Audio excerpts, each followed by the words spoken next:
Rajasthan update.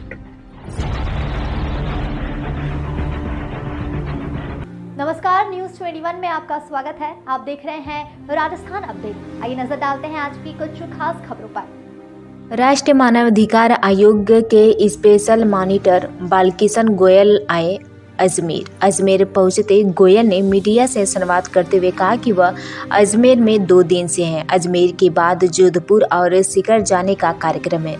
जितनी भी संस्थाएं हैं उनमें केंद्र और राज्य सरकार की योजनाओं का राष्ट्रीय मानव अधिकार के तरह पालन हो रहा है या नहीं। राष्ट्रीय मानव अधिकार आयोग के अध्यक्ष को इसकी रिपोर्ट बनाकर देने का मेरा कार्य है। गोयल ने कहा कि आज अजमेर में बालिका गृह का निरीक्षण किया गया, वहाँ कुछ खामियां मिली हैं, उस पर संबंधित अधिकारी को निर्देश दिया गया है। अजमेर सेंट्रल जेल के निरीक्षण पर उन्होंने कहा कि यहाँ जेल प्रशासन द्वारा की गई तमाम व्यवस्थाओं से वह खुश है और अजमेर सेंट्रल जेल जैसा माहौल देश भर की जेल में बनाने के लिए आयोग को प्रस्ताव भेजेंगे। उन्होंने जेल में बंद अनेकों कैदियों से वार्ता की। उन्होंने जेल प्रबंधन की व्यवस्थाओं को लेकर जानकारी ली। कैदियों द्वारा दी गई जानकारी में वह संतुष्ट हुए और जेल अधीक्षक सुमन मालीवाल की प्रशंसा करते हुए अजमेर सेंट्रल जेल की डॉक्यूमेंट बनाने की बात कही।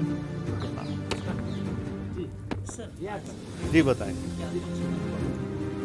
देखिए, मैं अभी राजस्थान के दौरे पे हूँ। फ़िलहाल अजमेर, जोधपुर और सीकर जाने का विचार है।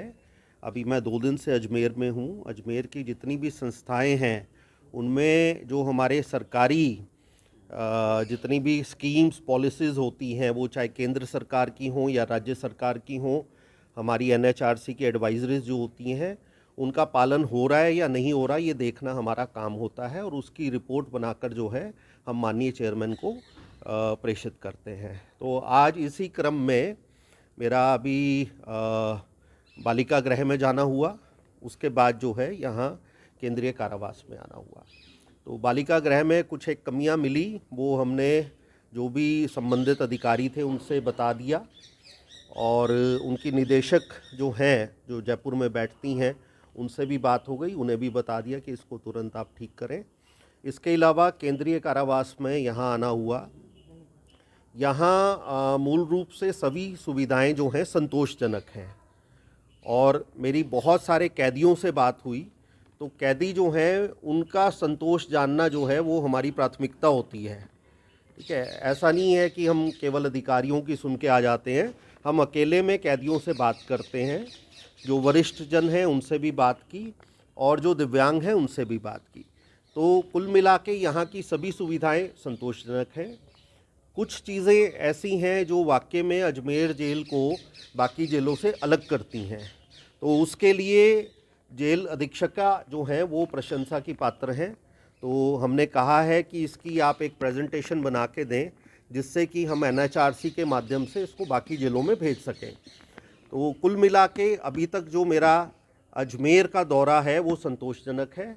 अब कल जो है मैं किसी वृद्धाश्रम में जाने का मेरा प्रोग्राम रहेगा, तो उसमें देखते हैं क्या निकलता है। सर, कई बार देखने को मिलता है कि जब आप लोगों के इंस्पेक्शन होते हैं, कैदी अपनी अपनी बातें कहते हैं, तय बात है कि आयोग उस पर कार्रवाई करता है, लेकिन जो जेल प्रहरी होता है उसकी भी अपनी समस्याएं होती है। क्या कभी आयोग उनको भी देख पाता है? हाँ, हमारा देखिए, हम कोई भी मानव के अधिकार जो हैं वो सभी के लिए हैं। वो आपके लिए भी हैं, मेरे लिए भी हैं, जो गेट पे खड़ा संतरी है उसके लिए भी है और जो सफाई कर्मचारी है उसके लिए भी है। तो हमारा काम क्या है, हम मानव अधिकारों के प्रहरी हैं। तो हम स्टाफ से भी बात करते हैं, क्या कोई ड्यूटी का टाइम ऐसा तो नहीं है कि जिससे वो बहुत ज़्यादा तनाव में हो, ये भी पूछा जाता है।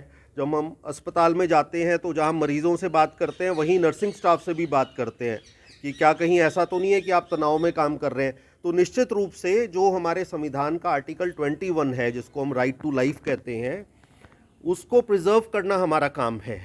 तो उसी के नाते हम सभी से बात करते हैं। मेरी जेल कर्मियों से भी बात हुई है और संतुष्ट हैं। मतलब देखिए, वैसे तो आप चेहरे की हंसी देख के भी बता सकते हैं तो किसी का जो मानसिक रूप से वो कैसा चल रहा है। ठीक है, और हंसी के पीछे हो सकता है कि कोई परेशानी ना हो, वो हम पूछ के पता कर लेते हैं। लेकिन कुल मिला के यहाँ की हंसी जो है वो वास्तविक है, बनावटी।